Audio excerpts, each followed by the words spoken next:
والتفت الساق بالساق إلى ربك يومئذ المساق فلا صدق ولا صلى ولكن كذب وتولى ثم ذهب إلى أهله يتمطى أولى لك فأولى ثم أولى لك فأولى أيحسب الإنسان أن يترك سدى ألم يك نطفة من مني يمنى ثم كان علقة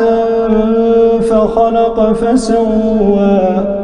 فجعل منه الزوجين الذكر والأنثى